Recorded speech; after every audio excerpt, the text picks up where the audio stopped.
actores civiles o defensores. La litigación oral no nos sirve para hablar bien. Más aún, en el proceso penal peruano, pues no gana el que más bonito habla. Así no funciona el proceso penal. ¿Sí? Segundo mito que hay que desterrar. Solo con litigación oral gano el proceso. Justamente estábamos hablando de eso. Solo con estas técnicas de litigación oral yo gano mi caso. No, falso, falso. La litigación oral no sirve de nada, no sirve absolutamente de nada si es que no tiene una base. Y esa base está dada por diversos elementos que por la propia experiencia uno evalúa, ¿no? Primer elemento, que es la base para utilizar la litigación oral, teoría del delito, o sea, dogmática penal. Es importantísimo que aquel sujeto que participe en un proceso como fiscal, como actor civil, como defensor, tenga una base de teoría del delito. Si no es impensable hablar de una participación efectiva en el proceso. La teoría del delito, que implica pues todo un conocimiento estructurado, sistemático de las categorías del delito, de los elementos configurativos del delito, de la tipicidad, la antijudicial, la punibilidad, la culpabilidad, el sujeto activo, cuando estamos ante coautor, autor, instigador, cómplice primario, secundario, cuando si es posible la complicidad en los delitos de infracción de deber, el hecho de que tengamos claramente definido y entendido todo el ámbito del elemento subjetivo, tanto en el ámbito del dolo como en la culpa, el dolo directo, el dolo mediato, la culpa, la negligencia, la imprudencia, la impericia, etcétera. Todo eso es teoría del delito. Y yo tengo que conocer eso para poder hablar de derecho penal, para poder intervenir en un proceso penal, para hacer una adecuación de subsunción entre el hecho que estoy conociendo y el tipo penal determinado. Esto es importante porque es la base. Y esta teoría del delito, sin esta teoría del delito, no existe ni existirá nunca litigación oral. Por eso es importante entender esto así, a efectos de descartar también ese argumento, esa posición que en la academia circula erradamente, en donde se compara la teoría del delito con la teoría del caso. Y algunos dicen, no, bueno, la teoría del delito siempre es mejor que la teoría del caso. No, la teoría del caso es más útil que la teoría del delito. Esas comparaciones son absurdas, son impertinentes. ¿Por qué? Porque no existirá jamás una teoría del caso sin base de teoría del delito. La teoría del caso implica asumir una explicación de cómo habría ocurrido un hecho delictivo, amparándole una base fáctica, una base jurídica y una base probatoria. Desde la defensa, cómo se da explicación a la conducta del imputado frente a ese hecho. Bueno, si es que en ambas teorías del caso no se toma en cuenta la teoría del delito, estamos perdidos. Pues justamente la defensa tiene que utilizar teoría del delito para ver si esa imputación es típica o no es típica, si el hecho es justiciable o no es justiciable penalmente, ¿sí? Entonces, no caigamos en ese error de tratar de comparar teoría del caso con teoría del delito. Nada tiene que ver el determinar cuál es más importante, no. La teoría del delito, la base sustantiva, es la que va a permitir edificar, construir una teoría del caso. No habrá teoría del caso sin teoría del delito, así de simple, ¿sí? Entonces, es importante entender que este primer gran elemento de la construcción de una posición jurídica lo constituye la teoría del delito. Necesitamos tener conocimiento sobre derecho sustantivo en materia penal. Segundo elemento de la construcción de la posición legal para enfrentar un proceso penal, la especialización en derecho penal. ¿Por qué? Porque no es lo mismo conocer, investigar o defender un caso común, ejemplo, un caso de homicidio, que investigar o defender un caso de presunto delito de corrupción de funcionarios, delito contra la administración pública, o un delito de lavado de activos, o un delito de criminalidad organizada. No es lo mismo. ¿Por qué? Porque en un caso común, la apreciación de los hechos, incluso desde el plano jurídico, no estoy hablando de la estrategia, sino del plano estrictamente jurídico, difiere de la apreciación de los hechos, de la calificación del tipo penal en un delito especial. Les coloco un ejemplo muy sencillo. En un delito de homicidio, para determinar si el sujeto a quien se le imputa la conducta delictiva es autor, debe de responder como autor del delito de homicidio, tenemos que ver pues la capacidad que tenía este sujeto de disponibilidad justamente de la acción. Es decir, de él dependía cesar su conducta, ese acto ejecutivo, y de él dependía también consumarlo, sí. Bueno, teoría del dominio del hecho, para un caso de esa naturaleza. Caso común, teoría del dominio del hecho.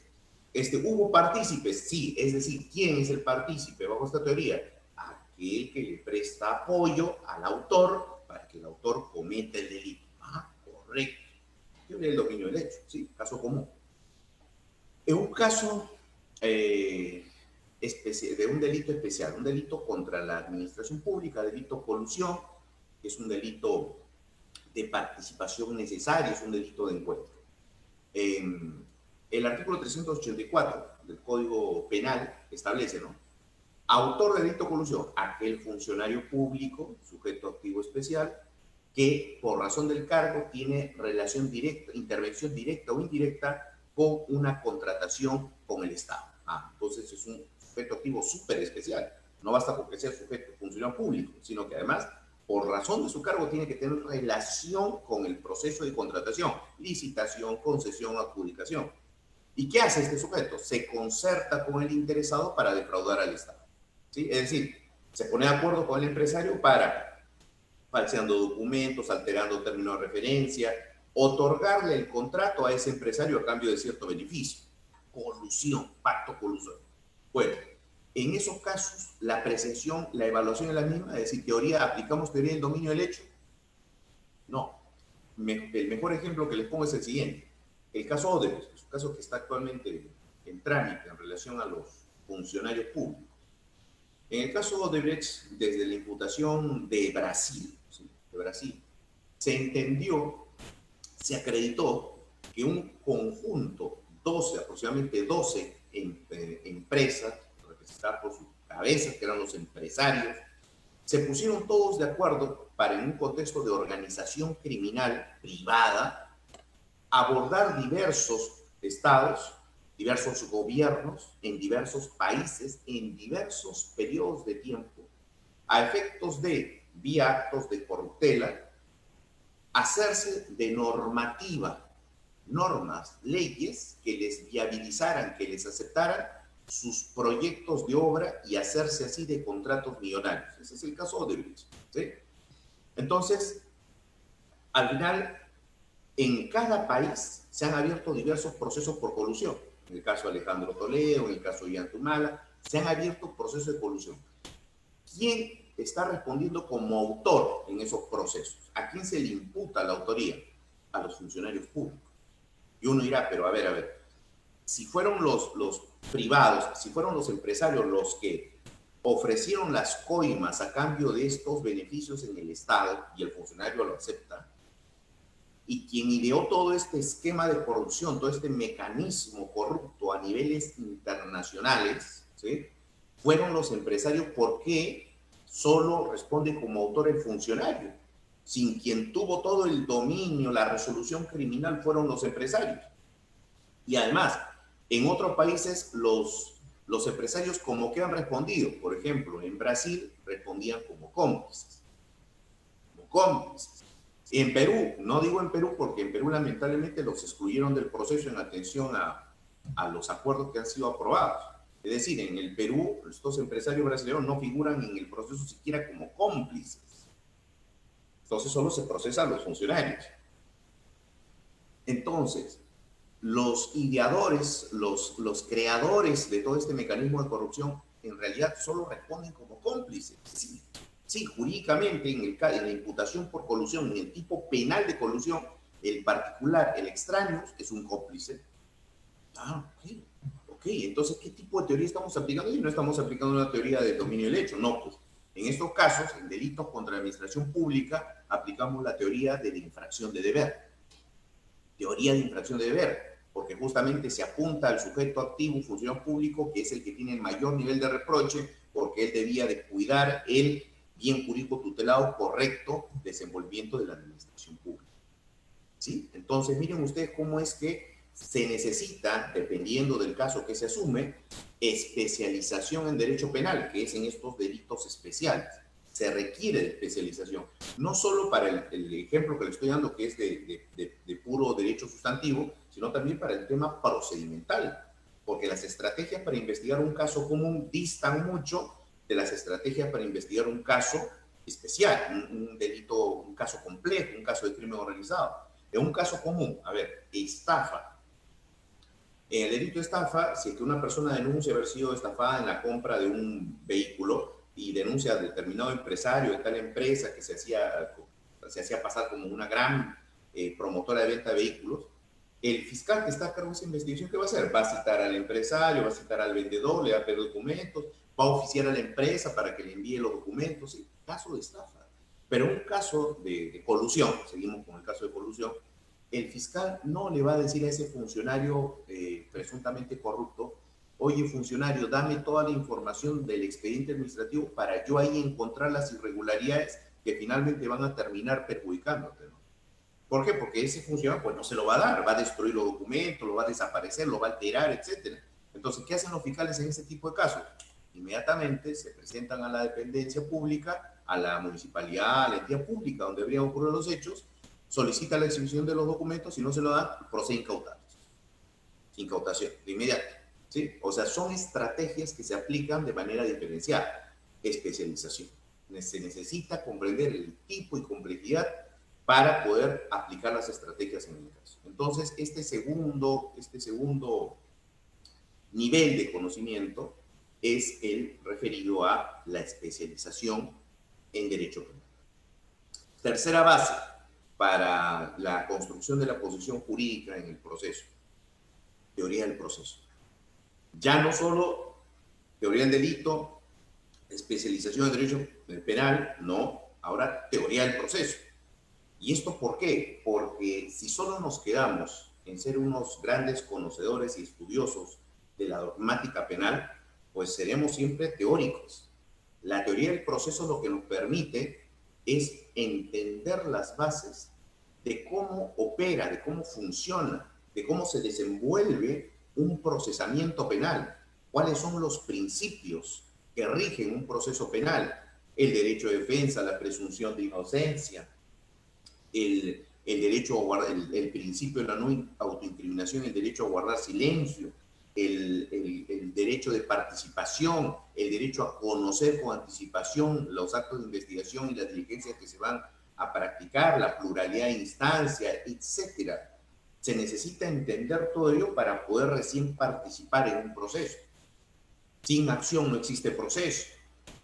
¿Cuál es la naturaleza de las diligencias preliminares? ¿En qué momento en el proceso penal se ejerce la acción penal pública? En la disposición de formalización de investigación preparatoria inicialmente y luego ya de manera acabada en la acusación. ¿Por qué el fiscal le tiene que pedir el sobreseimiento del caso al juez si es que el director de la investigación y titular de la acción penal es el fiscal? Hay una explicación para todo. Pero toda esa explicación me la da ¿qué cosa? La teoría del proceso. Así yo, entendiendo las bases de la teoría del proceso, podré entender que hoy, en el Código Procesal Penal de 2004, existe aún, se mantiene la figura del sobreseimiento judicial de la causa, pese a que el fiscal es el director de la investigación. ¿Por qué? Porque cuando el fiscal decide pasar de diligencias preliminares a la investigación preparatoria formalizada, ejerce acción penal a través de la disposición de formalización y continuación de la investigación preparatoria. ¿Y qué pasa cuando el fiscal ejerce la acción penal pública? ¿Qué cosa se activa? ¿Qué empieza? El proceso penal judicial. Y entonces se inicia el proceso penal judicial, el fiscal ha formalizado su investigación, la investigación preparatoria formalizada sigue a cargo del fiscal, el fiscal sigue dirigiendo, pero ahora es el juez quien controla todo. Controla el establecimiento de la relación jurídico-procesal, controla quién va a ingresar como parte civil, controla si que va a haber una persona jurídica en el proceso, controla qué medidas coercitivas va a requerir la fiscalía, controla qué es lo que está planteando la defensa como excepciones, cuestiones previas, cuestiones prejudiciales. El juez ahora es el controlador de todos esos incidentes, porque ya hay un proceso judicial abierto. El fiscal sigue investigando, pero ahora de manera formalizada. ¿Qué pasa cuando el fiscal al final de su investigación preparatoria formalizada se da cuenta pues de que no tiene un caso? No superó los indicios reveladores, no llegó a elementos de convicción suficientes, o de pronto se da cuenta recién que la acción era típica, que la acción prescribió. ¿Qué pasa en esos supuestos? Artículo 344 del Código de Procesal Penal. El fiscal lo que va a hacer al final de su investigación preparatoria, cerrándola, va a requerir al juez el sobrecimiento del caso. La pregunta clave es, ¿pero por qué si el fiscal es el que sabe que no tiene un caso? ¿Por qué si es que el fiscal es el dueño de la acción penal? ¿Por qué el fiscal le tiene que pedir, le tiene que fundamentar ante el juez que tiene que cerrar el caso? ¿Por qué? Porque el proceso judicial ya está abierto. Y en materia penal las partes no pueden cerrar el proceso penal. El proceso judicial, el único que lo puede cerrar es el órgano jurisdiccional. Es por eso que la figura del sobrecimiento tiene esta dinámica. Si es que el juez no está de acuerdo con el pedido de sobrecimiento que hace el fiscal, el juez jamás le va a decir, no estoy de acuerdo, acuse. No, jamás, porque eso sí que sería quebrantar la autonomía del Ministerio Público y la titularidad de la acción penal, que le corresponde solo al fiscal. Entonces, el juez, cuando no está de acuerdo con su sobrecimiento, a lo mucho que puede hacer, elevar el expediente al fiscal superior. Y el fiscal superior decidirá si confirma lo que dice su fiscal provincial, sobreséase la causa, y al juez en ese caso no le queda otra que sobreseer, o el fiscal superior derivará, si que no está de acuerdo con el provincial, derivará a otro nuevo fiscal para que acuse. Así funciona. Teoría del proceso. Muy simple, muy sencillo. Y entonces así hay diversos aspectos que la teoría del proceso nos permite entender, como son, por ejemplo, así como hay principios para el proceso, la regla de exclusión de la prueba prohibida, existen también principios para las medidas coercitivas, excepcionalidad, provisionalidad, temporalidad, variabilidad o mutabilidad, jurisdiccionalidad, necesidad, utilidad, proporcional, etc. Las medidas coercitivas necesitan esa base, justamente porque muchas veces no se entiende o no se conoce de teoría del proceso. En nuestra realidad hay diversas interpretaciones y lo vivimos a la fecha con el tema de la prisión preventiva. Miren cuántos acuerdos plenarios, cuántas casaciones ha tenido que sacar la Corte Suprema para tratar más o menos de unificar criterios en relación a la aplicación de la prisión preventiva. Miren eso, o sea, ¿y eso por qué se da? ¿Por qué el juez de Trujillo tiene una visión, una interpretación distinta al juez de Arequipa o al juez de Lima? ¿Por qué? ¿Por qué? Porque claro, cuando no se entienden las bases del proceso, cada uno lo interpreta como mejor se le antoja, sea de extremadamente garantista o sea extremadamente inquisitivo, ¿no? Entonces, por eso es que esta base de teoría del proceso es importante para que nosotros como intervinientes, como fiscales, como actores civiles, como abogados, intervengamos en el proceso con conocimiento. Ese es el tercer gran punto, es la tercera base de la construcción de una posición legal. Cuarta base para construir nuestra posición legal en el proceso, teoría de la prueba. Teoría de la prueba, sí, o sea, aquí, por ejemplo, tenemos que revisar lo último, Michele Tarufo, ¿sí? Tenemos que revisar sus trabajos en materia de prueba. ¿Por qué? Porque la prueba tiene que ser entendida correctamente. Si nosotros no comprendemos qué cosa es prueba, qué diferencia hay entre elemento de prueba, entre medio probatorio, fuente de prueba, prueba, ¿sí? Si que no sabemos esa diferenciación, estamos perdidos. Si es que no sabemos la diferencia entre indicio y prueba indiciaria, estamos perdidos. Y ese es uno de los grandes defectos que hoy nuestra jurisprudencia tiene.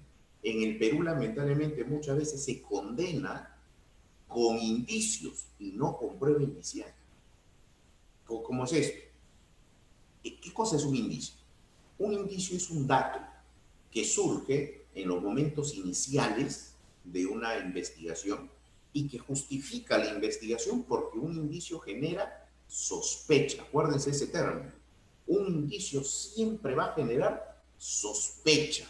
Es decir, es posible que haya ocurrido un delito, es posible que el imputado sea el autor del delito, sí, perfecto. genera sospecha, posibilidad, hasta probabilidad, podríamos decir, ¿sí? Genera sospecha. La prueba indiciaria no es un dato, la prueba indiciaria es una metodología.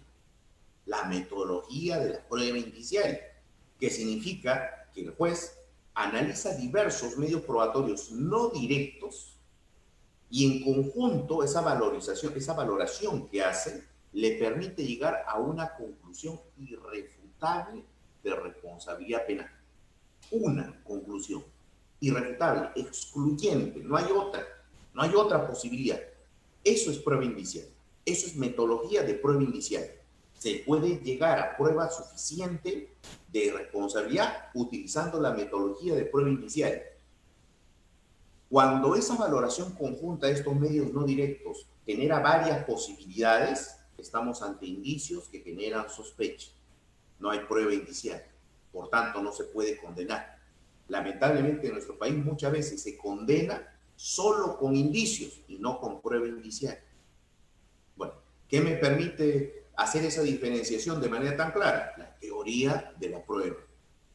Cuarto elemento de la construcción de la posición legal. Tenemos que dominar la prueba, el tratamiento de la prueba.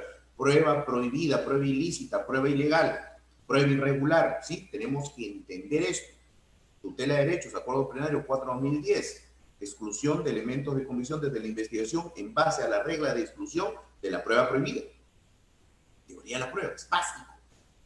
Quinto paso, quinto elemento de la construcción de nuestra posición legal, argumentación jurídica. La argumentación jurídica es vital, es crucial para que nosotros podamos construir nuestro propio argumento, un argumento sólido, pero también pensando en destruir, en desacreditar, en debilitar el argumento contrario, con la finalidad de convencer a quien va dirigido nuestro mensaje. La argumentación jurídica está constituida por diversos planteamientos, ¿no? Alexi, Atienza, Perelman, diversos planteamientos. Pero hay uno que es uno de los más aceptados, basado en la teoría, en el método de Tolman. Este es un estudio que data de 1950 aproximadamente. Stephen Tolman, que no era abogado, plantea una metodología para, en cualquier contexto, sea jurídico, social, político, en cualquier contexto, construir un argumento poderoso, un argumento blindado de debilidades. Y nos dice, todo argumento sólido debe tener las siguientes características. Primero, idea, fuerza o conclusión. Idea, fuerza o conclusión, que es la afirmación de algo, ¿no? Es que mientras vamos analizando estos elementos del método de Tolman, vamos haciendo el parangón con el ámbito jurídico, ¿no? A ver, afirmación. A ver, en el caso de la fiscalía, el sujeto es el responsable del delito por esto. Ya bueno, es imputación de un delito concreto y atribución de responsabilidad. La defensa, no es cierto. No ocurrió un homicidio, lo que ocurrió fue una legítima defensa. Bueno, son las posiciones, son las conclusiones o idea fuerza que definen la posición de las partes en el debate. Primero, idea, fuerza o conclusión. Segundo, la narración o el aspecto fáctico que le da una explicación a esa idea, que para el tema de la teoría del caso sería el elemento fáctico, el elemento narrativo, los hechos, ¿sí? Entonces, en materia jurídica sería la narración de la conducta concreta, lugar, fecha, cómo, quiénes, ¿sí? La imputación concreta, específica, de cómo habría ocurrido el hecho. Desde la defensa, cómo es que no habría ocurrido eso, sino que lo que habría ocurrido sería una legítima defensa, con una falta de provocación suficiente, con una reacción razonable frente a la peligrosidad del ataque, ¿sí? Ahí está, narración fáctica.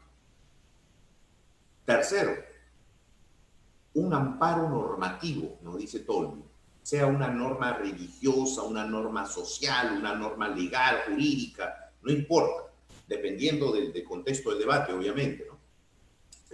Una norma científica. Entonces, En materia jurídica sería pues desde la Fiscalía el tipo penal que concretamente se subsume a esa imputación, con sus agravantes, atenuantes, etc. Desde la defensa, el artículo correspondiente sería el artículo 20 del Código Penal respecto a las causales eximentes de responsabilidad que generan una causa de justificación. Ahí está, amparo jurídico. Siguiente elemento, lo dice Tolvin, sustento, respaldo material, objetivo. O sea, no basta con que se plantee, afirme algo, se explique, se sustente en alguna norma, sino que además hay que materializarlo, hay que demostrarlo, hay que acreditarlo. En materia jurídica hay que probarlo, ¿sí? O sea, los medios probatorios son los que justamente le van a dar la fuerza a nuestra posición en el proceso penal. Medios probatorios.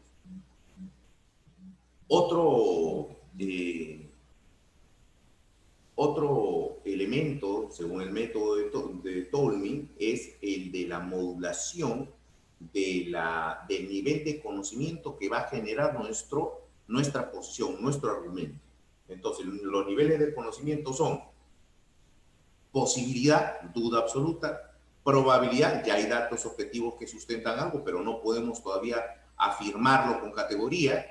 Y tercero, la certeza, la convicción total, la seguridad total de que algo ha ocurrido o la duda de que no ocurrió nada, ¿sí? Entonces, esta modulación es importante, ¿por qué? Porque nos va a permitir analizar cuáles son las debilidades de nuestro argumento. Último elemento, según Tolmin, el análisis de refutaciones, es decir, adelantarnos a lo que la otra parte va a decir sobre nuestro argumento. ¿Qué puede contradecir? ¿Cómo nos puede refutar? ¿Cómo nos puede atacar? Y para eso, obviamente, nosotros ya teníamos que saber cuáles son las debilidades y cuáles son los puntos fuertes de nuestro argumento y cuáles son las fortalezas del argumento contrario. Todo este conjunto de datos nos lo brinda la argumentación jurídica. ¿Para qué? Para que nosotros construyamos nuestro argumento. Pero además, la argumentación jurídica sirve para analizar la decisión. Esta argumentación la construimos para debatir con la contraparte, perfecto. Pero cuando el tercero, el decisor, el imparcial, se pronuncia si nos da la razón o no nos da la razón, tenemos que analizar ese pronunciamiento. Y es ahí donde, ya aplicado al caso jurídico, el Tribunal Constitucional, la Corte Suprema, han desarrollado los diversos aspectos de la debida motivación de las decisiones judiciales. Y para ello han utilizado argumentación jurídica, justificación interna, justificación externa. Argumentación jurídica. Tenemos que conocerlo porque justamente de eso se trata nuestro desenvolvimiento en el proceso, de plantear argumentos, posiciones jurídicas sólidas que lleguen a convencer al jugador respecto a la posición que asumimos. Y al último, sexto elemento de toda esta construcción de la posición legal en el proceso, al último, señores, recién vienen las técnicas de litigación oral. ¿Para qué? Para que todo este conocimiento que tenemos aplicado al caso concreto lo podamos exteriorizar en la audiencia respectiva a efectos de convencer al juez en el incidente respectivo, no solo en el juicio, porque hay diversos contextos en los que la argumentación jurídica se va a plantear. Nosotros empezamos un caso y no llegamos de frente al juicio. Tenemos que atravesar una investigación preliminar, preparatoria, etapa intermedia, y recién llegamos a juicio. Entonces esto es importante, toda esta construcción es importante para ubicar dónde está la litigación oral. La litigación oral sola, sin toda esta base de conocimiento, no nos sirve. Así de simple. La litigación oral solita, sin toda esta base, no nos sirve, porque simplemente seremos cuentacuentos, seremos grandes contadores de historias maravillosas, pero vacías, sin fundamento, sin prueba. No se trata de eso nuestra posición legal, nuestra intervención en el proceso. Muy bien, entonces es un error tremendo afirmar que solo con litigación oral gana un caso según el Código Procesal Penal del 2004. Falso. No, la litigación oral no basta. Siguiente error, siguiente mito que tenemos que desplazar. Tengo mi técnica de litigación oral y mi técnica se tiene que respetar. No sé de dónde sale eso. Ese es otro error. No. ¿Por qué? Porque no es que yo, sobre texto de la oralidad y de las técnicas de litigación oral, No es que yo llegue a una audiencia y para demostrar, por ejemplo, soy un fiscal, y para demostrar cómo es que el sujeto atacó a la víctima y le empezó a romper la ropa, y yo empiezo a romperme todas las camisas, todos los botones de mi camisa en el juicio, y tirar el saco al piso. No, pues, no, eso no es litigación oral. ¿Sí? No sé si se me está comprendiendo. O sea, tenemos que quitar de nuestra cabeza que la litigación oral es una sobreactuación del fiscal, del abogado en el desarrollo de las audiencias. No, yo no puedo empezar a tirar papeles, a patear la carpeta, no puedo hacer eso. ¿Por qué? Porque nuestra intervención en el proceso, sobre todo en las audiencias, es formal, es formal. Y entonces, el derecho de defensa técnica de mi cliente lo tengo que desarrollar, lo tengo que exteriorizar en la audiencia siempre con los cánones de las formalidades, las solemnidades y sobre todo dentro de la deontología forense que rige la profesión. Yo no puedo tampoco, sobre pretexto de litigación oral, faltarle el respeto a la contraparte. Y luego cuando el juez me llame la atención, decir, no, no, esa es mi técnica, quiero descuadrarlo, quiero desencajarlo. No, no, no se puede hacer eso. ¿Por qué? Porque hay formalidades y hay un respeto que tenemos que mantener en las audiencias respectivas. Por último, pregúntense, así no se gana un caso. Con eso no se gana un caso, con eso no vas a convencer al juez. Le llamarás la atención, lo catalizarás por un momento, pero ya al punto, no ganas el caso con eso. ¿Sí? Tengamos en claro que la litigación oral no es eso, no es sobreactuar, no es gritar, no es mover las manos exageradamente, ¿no? Eso no es litigación oral. La litigación oral es estrategia aplicada a la exposición de una argumentación jurídica.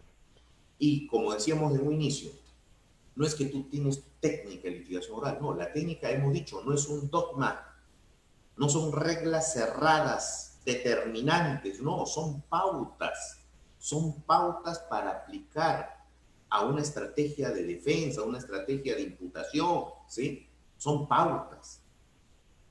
Lo otro, último mito que desterrar, saber actuar como si estuviéramos ante un jurado. Esa es otra frase que se ha escuchado, que se escucha incluso hasta ahora en las capacitaciones sobre litigación oral. Falso.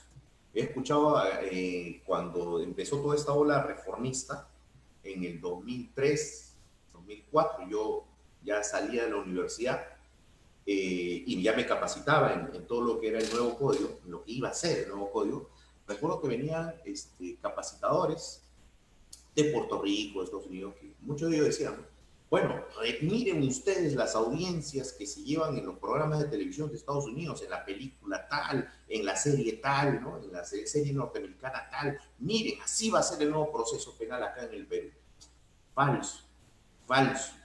No podemos comparar el sistema judicial anglosajón con el sistema judicial que impera aquí en el Perú, propio del derecho eurocontinental. No, no podemos compararlos. Son, desde la fuente del derecho ya de por sí hay una diferencia, tanto de la jurisprudencia que es allá en el sistema anglosajón, como la ley que es aquí en el Perú. Y en el caso de los famosos jurados, pues en países como por ejemplo Estados Unidos, no todos los casos llegan a juicio primero, y segundo, no todos los juicios significan que va a haber jurado. Hay audiencias de juicio donde simplemente se tiene a un juez, no solo un solo juez, quien decide en atención a los argumentos muy breves y las pruebas que en ese momento le presentan, e inmediatamente cierra el caso. Es una cosa muy rápida. Y los grandes casos donde se necesita, por ejemplo, arribar a la justicia federal, ahí es donde existe lo que se llama el gran jurado, donde tenemos 8 o 12 personas de la sociedad que son sorteadas para participar como jurado en un caso, en un juicio de relevancia, y donde incluso esos jurados pasan un filtro previo de la misma parte, de los mismos sujetos procesales, para ver cuál es el idóneo a efecto de ser jurado en ese caso concreto. Y obviamente en ese caso el fiscal, la defensa, sustentan sus posiciones apuntando a convencer no al juez que está en la audiencia, sino al jurado, a esta gente que puede ser un contador, un agricultor, un oficinista, etc. el contenido de la argumentación es distinto. Es un contenido que está orientado más a la razonabilidad, a cómo se llega al aspecto subjetivo de ese jurado. Y el jurado finalmente no fundamenta nada. El jurado entra en sesión y sale con un veredicto, un papelito que dice guilty, no guilty, culpable, no culpable. Y se lo entrega al juez. El juez lo recibe en la audiencia y el juez aplica la pena. Punto. No motiva. Este sistema es totalmente distinto al que tenemos aquí. Aquí, en un juicio oral, nosotros estamos ante un juez o ante 3 jueces, si es que el juzgado colegiado por la gravedad del delito, y lo que tenemos que hacer es una argumentación jurídica, no una sustentación subjetiva, sino jurídica. ¿Ante quién? Ante un experto en derecho penal, que es el juez penal. Entonces, ante ese juez, tampoco le vamos a llegar a convencer solo en base a nuestros dichos. Tenemos que convencerlo en atención a prueba. Fiscal, que es el que tiene la carga de la prueba, va a llevar una imputación, una acusación a juicio y va en todo el desarrollo de la audiencia, va a sustentar su caso, su teoría del caso, interrogando a sus testigos, formulando preguntas, ingresando prueba material, haciendo uso de actas previas, utilizando la lectura de la oralización de las documentales y con sus alegatos respectivos. La defensa tratará de desvirtuar esa imputación, también aplicando una estrategia, sea dando una explicación y corroborando su explicación, o sea simplemente atacando el material probatorio de la fiscalía, sustentando que tiene prueba insuficiente. Jurídico, probatorio. Entonces, al juez aquí en el Perú no lo vas a convencer haciendo aspavientos en la audiencia, gritando, faltándole respeto a la otra parte, desplazándote por la sala de audiencia. No, pues eso no. Aquí no se va a dar eso. ¿Sí? Entonces hay que tener muy clara esa diferencia para no tratar de emular prácticas que no corresponden a nuestra realidad. Listo, entonces estos mitos han sido importantes que los desterremos para recién poder ahora sí hablar de las técnicas de litigación aplicables al juicio oral. Tercer punto entonces, técnicas de litigación aplicables al juicio oral. El principio de oralidad en este Código Procesal, que rige este Código Procesal Penal de 2004, ¿importa qué cosa? Importa que las decisiones del juez, y cuando digo juez estoy refiriéndome al juez de investigación preparatoria, al juez de investigación preparatoria que interviene en la etapa intermedia, al juez unipersonal o colegiado de juzgamiento, a la sala de apelaciones, me refiero a todos, ¿sí? Las decisiones del juez están supeditadas, dependen, se basan de qué? Se basan de lo que se sustente y lo que se demuestre en la audiencia respectiva. ¿Por qué digo audiencia respectiva? ¿Por qué no digo solo juicio oral? Porque la audiencia respectiva implica que que el juez pueda resolver una audiencia de tutela, una audiencia de control de plazo, una excepción de improcedencia de acción, una audiencia de prisión preventiva, una audiencia de sobreseimiento, una audiencia de control de acusación, una audiencia de juicio oral, una audiencia de apelación. Principio de oralidad. En todas esas audiencias, bueno, el código regula más de 80 audiencias, en todas esas audiencias, en todos esos incidentes, incluido el pronunciamiento de fondo, que es en el juicio oral, el juez decide en atención a lo que se debate en la audiencia, a lo que se demuestra, a lo que se sustenta en la audiencia. Eso es el principio de oralidad. Antiguamente el principio de oralidad solo estaba reservado para el plenario, ¿no? Para el juicio oral. No, ahora no.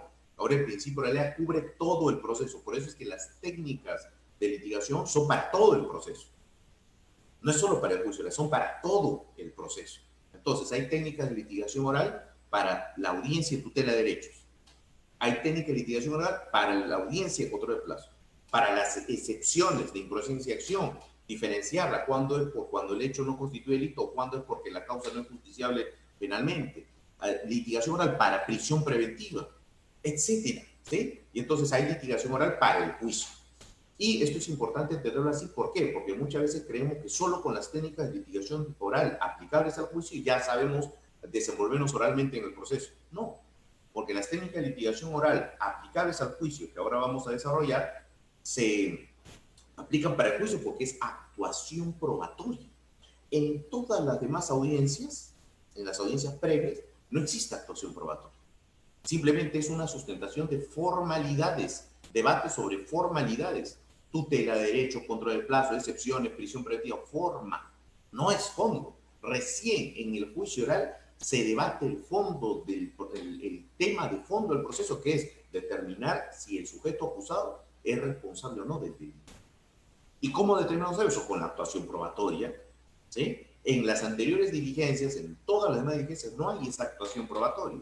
Entonces, las técnicas de litigación oral aplicadas al juicio oral están orientadas a actuar prueba.